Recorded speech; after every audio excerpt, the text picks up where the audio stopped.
Welcome, Cody, to Metallarium Pages. It's a great pleasure to talk with you about Soen, this new album Reliance, and more things related to the metal world. So we are starting by asking, how are you doing today, and how is the band during the last couple of years since your previous album? I'm doing very well. Thank you. I've had some really good time off, just to be able to recharge the batteries and everything after a good 2.5 years of touring Memorial. And and yeah, we're all doing well, all in a good place. Excited for the next album to come out and start this next chapter, man. Hmm. Okay. Okay. So I saw that in some interview you mentioned that Reliance is more experimental than Imperial or Memorial, featuring new tunings and even track with no drums. So, as a guitarist, how did these new moods change to your approach to lead work compared the more shreddy moments of the previous cycle? Yeah, the I think these kinds of things just sort of happen naturally. We were just experimenting with lower tunings, some different sounds, different production techniques, all that kind of stuff. And and then yeah, as the album comes along, it just kind of paints a picture of what things are going to be, or how we're gonna glue everything together. And yeah, when you're composing, you don't really, you're always thinking about what the song needs. It's all about just making the song as strong as possible. And so sometimes that means not having guitar. Sometimes that means not having drums. Um, there can be no kind of ego in this process, right? It's just about knowing that I'm not needed here, but I'm needed here. And everybody kind of has that understanding in the band. It's about just making the songs as strong as possible. Um, and then yeah, just when you kind of have the idea of the song, um, yeah, it's just having the experience or the feeling of knowing what it needs. Does it need a solo? Yes, it does. Does it, you just don't force anything. Hmm. Okay, okay. So on tracks like Indifferent and Drifter, reviewers have noted that shift toward echoing guitars and glacial sound synths. So how much of that textural work came from your collaboration with Lars for Enoch Aglund in the studio? A little bit, but a lot of it comes from the ground up. Martin is kind of he's creating the most of the structure of the song when he's doing the demos. Mhm. Um, he's kind of fooling around with different sounds and keyboard parts and things like that. And so I would say it mostly comes from him, but of course Lars has uh, a lot of say and expertise when it comes to that kind of stuff as well. And so they collaborate a lot on let's say, on the synth kind of parts. And then for me, it's just about taking the guitar parts, making sure that they work well with those parts, refining the guitar parts if they need to be refined, and yeah, recording it in a way that is as good and as groovy as possible. Okay, okay. You've recently emphasized that melody matters more than even in your writing. In a heavy track like Discordia, how do you ensure the guitar remains sumptuous and melody while maintaining the band's trademark aggression? Yeah, melody is always, for us, the most important part of a composition. You have to have melody. Good melody is the foundation of all. Uh, I mean, most good music for me, anyway. Um, so sometimes melody can come from anywhere. It can come from the voice, it might come from the guitar, it might come from the keyboards. Um, in a song like Discordia, it's mostly coming from the voice, and then in the keyboard parts, in the middle of the song. So the guitar's role in that song is not to be melodious, really. It's just to be heavy, and it's to kind of create the atmosphere, create the canvas upon which the melody is painted on top of. So it serves different purposes in different songs. Okay, okay. Now, well, several years have passed since the release of Memorial and their most extensive world tours for that album. So, how do you feel that Soen sound has matured in 2026? Are they still seeking technical complexity, or is more emotional synthesizes now the priority? Mm, I wouldn't say, I don't think we really go into an album with that sort of priorities or anything like that. It's what naturally comes out when we're writing is just what's natural. Sometimes it ends up being complex, sometimes it ends up being more simplistic, but at the end of the day, it's always about making sure that the song is as strong as it can possibly be. And so just yeah, figuring out what a song needs. Um, Sometimes a lot of that is taking shit out of a song that is there that doesn't need to be there. Mhm. Um, and on the other side of the token, adding when it needs to be, uh, when it just needs more, when it needs that extra push. So yeah, there's no real, um, it's not like we have like a whiteboard and we go like our album has to be this way. It's just kind of naturally what happens, and I like that because the music is always just more honest in that sense. We're writing what is just honest to us at the moment. And yeah, sometimes it might be more technical, sometimes it might be more simple. It's just the way it is. Oh, okay, okay, okay, understand. So you work for this you work with this now with the producer Alexander Backlund as a Fascination Street Studios for this record. So what did he bring to the table that pushed the band beyond your previous comfort zones? Yeah, so Alex worked with us on Memorial, but he wasn't the guy that we originally started working on the album with. We were working with somebody else, and it just didn't really work out.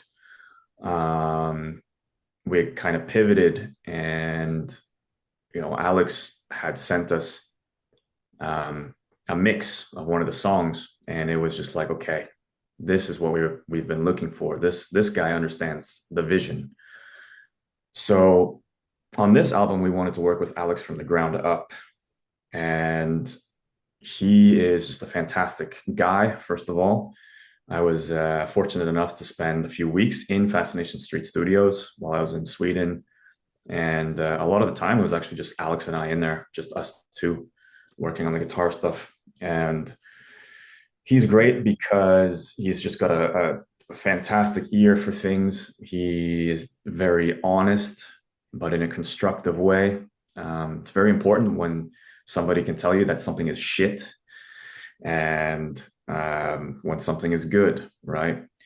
Um, but other than his great personality, he's just amazing at what he does with the production, the ideas he comes up with, and yeah, I think he's just got the patience to be able to work with us on the visions that we have without completely taking over as a producer.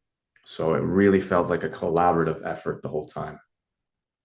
Okay, now talking about more especially for the orchestral elements now on this record, you collaborate with Atlantis String Quarter on the new material. So, after the success of the Atlantis live album 2022, do you now see these organic orchestral textures as a permanent pillar of the band's identity? Yeah, I mean, it's not necessarily that it feels like a permanent fixture or anything, but when you're composing music, it is great to know that you have that there, that you have that tool, that you have those connections almost as an extension of the band, because I mean, a lot of music, a lot of emotional music really calls for them. And these guys are top dogs. I mean, they're top of the top. They have played with incredible musicians, and they're such professionals. And and once again, they're great people as well. So we do love to work with them. Um, but yes, it is fantastic having them kind of, like I said, as an extension of the band, and that just allows us to compose with broader horizons and know that they are going to elevate songs in really, really beautiful ways. Hmm. Okay, okay. So now let's talk about more the plans, about etc. for the band. So now with a discography already established in a benchmark of the genre, so what is the next challenge for Soen? Are there any musical concept territorials, or perhaps you will feel, or perhaps you want to explore more conceptual albums like Pink Floyd? Who knows? Because you are were on the top bands now into the progressive rock metal scene. I think now we're, I mean, it's a mix of just going with the flow, but working hard all the time. I don't think we have plans of doing anything like that, like a conceptual album or anything. We just do what feels honest to us. We're just going to continue to write music and tour, and just continue to tour, and yeah, just see where this continues to take us. You know, we're just enjoying the ride here. We're just writing music for ourselves, and we're just stoked that people are resonating with it, and that it has led to all of these opportunities for us. And you know, just feeling the trajectory of the band with each album kind of go up and up and up. It's a such a an incredible feeling to show up to a city for the second, third, or fourth time, and there's even more people each time. And yeah, just continue to do that, share more unreal experiences with each other, and with the fans, you know, around the world. We're just always so excited to go back, and at this point there's a lot of familiar faces, you know, all over the world, and it's great to feel like you're just like a family. There's a big Soen family kind of happening all over the world. Hmm. Okay, okay. Now more talking about more about you. You recently graced the cover of Guitar Club magazine for the Reliance recording session at Fascination Street Studios. So did you stick to your tried and true setup, or did you experiment with a new year? Perhaps more Floyd Rose, trickery like we saw on Memorial. Yeah, so I mean, for me, I have I don't know, I think of my guitar playing as two different personalities. There's the one that uh handles the softer side of things, and the one that handles the more maybe technical side of things. I love both, and I think for me, kind of combining those two is is where it's at for me. I'm lucky to be in a band where I can kind of flex both creatively. That just feels really, really nice. Um, but yeah, so you know, I grew up. You know, my first guitar was like an Ibanez S Prestige, and it had like, you know, one of those edge tremolos that are basically like a Floyd Rose. So I grew up with all the Floyd Rose kind of trickery and that kind of stuff. I grew up listening to a lot of Children of Bodom and learning solos like that, and yeah, I mean, learning stuff from really technical players, but at the heart of who I am as a guitar player is I think just an emotional kind of guitar player. And so it's kind of figuring out how to combine that technicality with the in a more emotive way. Um, and in the last couple of albums, there's just been more space for me to to write solos that are a little bit more technical, that call for that technicality. Mm. So that's been nice. That's been nice. It hasn't been like a conscious effort to write more shredly solos. It's just the compositions just kind of come out that way, and then I go, hey, cool. This needs some shred or whatever on top of it to really fit the energy of the song, and so that's been really fun for me. Okay, okay, okay. So now, in this situation, adapting the technique, you spoke about the adapting your technique as your hands change over time. So how has this physical evolution influenced the way you construct your solos for this 2026 and the live sets performance? I wouldn't say that aspect changes how I construct my solos. That's just more, as you get older, you just need to just be smarter. You need to understand that yeah, the body is as it gets older, you just need to take care of it first of all. You just need to be able um, to handle the tour life, to handle the countless hours of playing guitar over the year, um, and that comes with just realizing how can I change my technique to also help in that way. And so a lot of it is just going back to basics, making sure that when I'm playing a certain note or I'm fretting a certain note, that, for example, if the index finger doesn't have to be down, also fretting, creating 2 points of tension on the guitar, that is useless tension. Somebody like Tom Quayle is excellent at teaching this kind of a thing. Check him out. And then other than that, the picking hand as well. It's just coming up with a bunch of different picking techniques and figuring out the easiest, most economic way of playing things. And so I love it when there's a million notes happening and it looks like my hand is not even moving. It's figuring out how to be as relaxed as possible. And in a way that actually also makes your playing sound more relaxed and fluid as well, right? So but yeah, that doesn't necessarily change the way that I approach writing solos. Okay, okay, okay. Well, so yeah, more in a situation the more personal growth. So many fans, as you are dedicated guitar teacher. So how does teaching others influence your own growth as a professional musician? Good question. I think for me, I would say the majority of my students are beginner, intermediate. Um, but everybody, no matter their skill level, they all perceive things differently. And so I think that is just like such a cool thing. It's just to be able to experience the inner workings of other people's minds.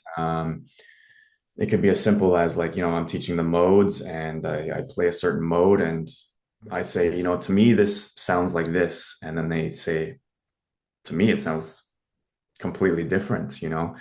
So just understanding that perspectives can be so, so, so different. And, but in general, I mean, just being a guitar teacher, it forces me to try to stay on top of my game, so that I can be the best teacher that I can, and that comes with trying to brush up on theory and technique and all of that kind of stuff. And so in a way, it keeps myself accountable, which is a good thing.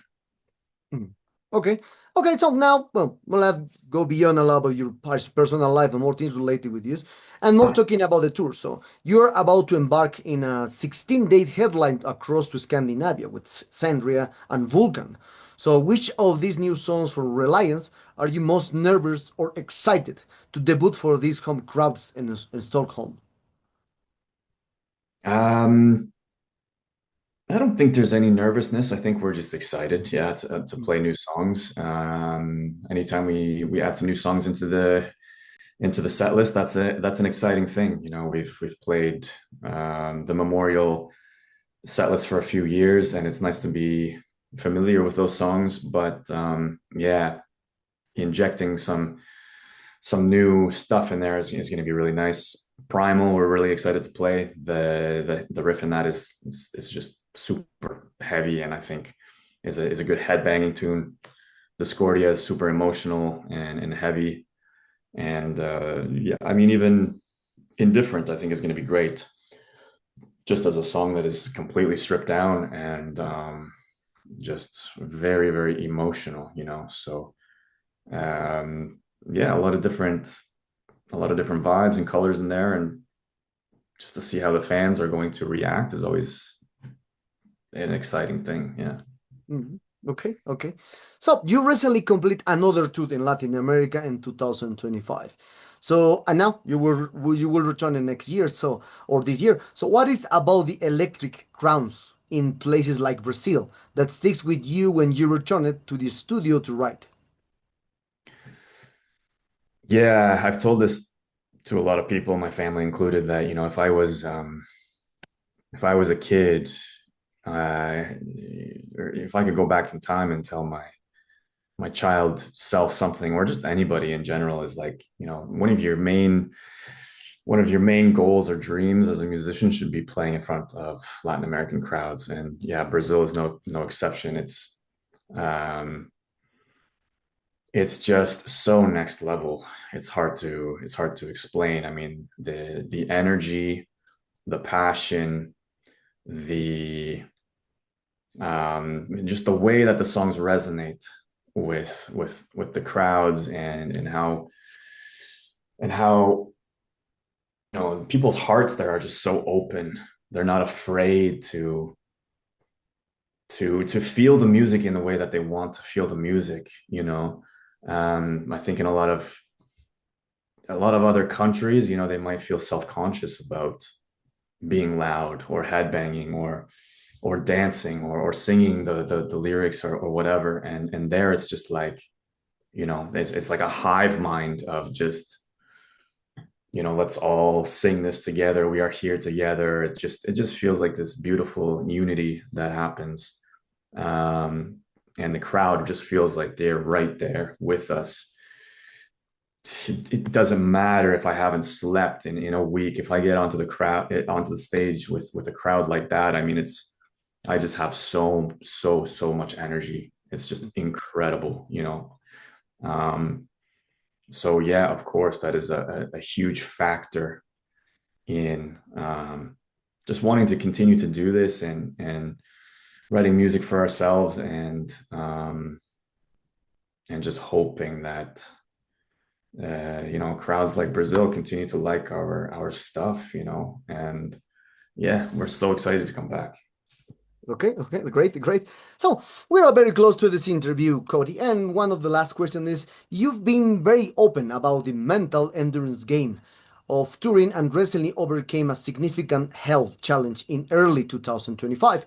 So how has this renewed perspective of health and gratitude affected your stage presence for this 2026 cycle?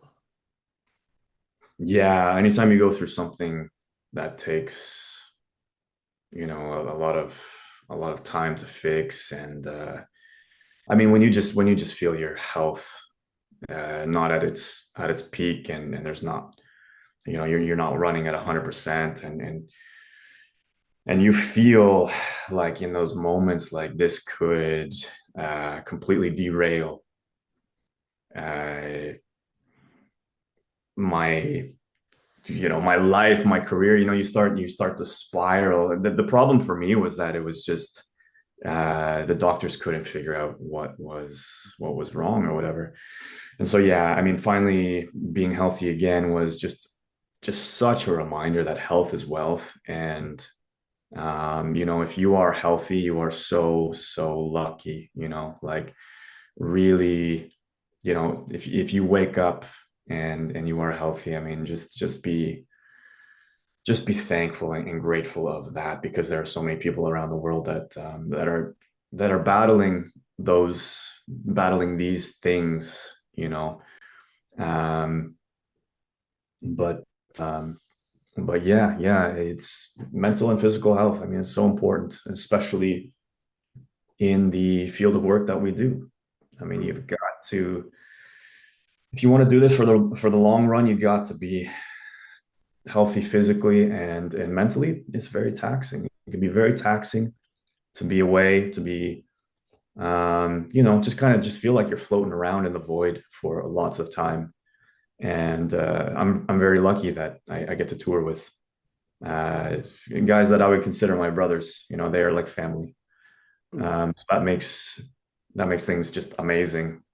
But I have seen, firsthand that the tour life is not for everybody. If you're not taking care of your mental health, it's Mhm. going to drag you down. And it's very important that that always takes precedent, takes priority, right? Okay, okay. So, and one the last of questions for this. As Soen prepares to enter its 15 years since Cognitive was released, so how do you see your own role in the band evolving beyond being the lead guitarist? Are you taking a larger hand in a conceptual or lyrical direction of the group? Yeah, I mean, as the years have gone on, I have definitely felt more a part of the nucleus of the group, and that comes with more responsibilities. It comes with more, creative freedom. Um, so yeah, as years have gone on, I've been more and more a part of the creative process. The workload on the albums increases, and yeah, I do really help a lot with the lyrics because I am the native English speaker in the band, and so it's a lot of the lyrics kind of go through me. Martin writes the majority of them, and Joel will have his hand in some of the lyrics as well. But yeah, I've been really helping out in that regard. And yeah, I mean, nowadays we just started a Soen Patreon account, for example, that I'm kind of spearheading there. And yeah, it's you're it's a multifaceted kind of feeling where yes, there's the creative side, there's the business side, and everything in between. So um, yeah, everybody's got a role to play in the band, so it works. We make it work. Mm, okay, okay. Well, Cody, we arrived to the sad moment of this interview.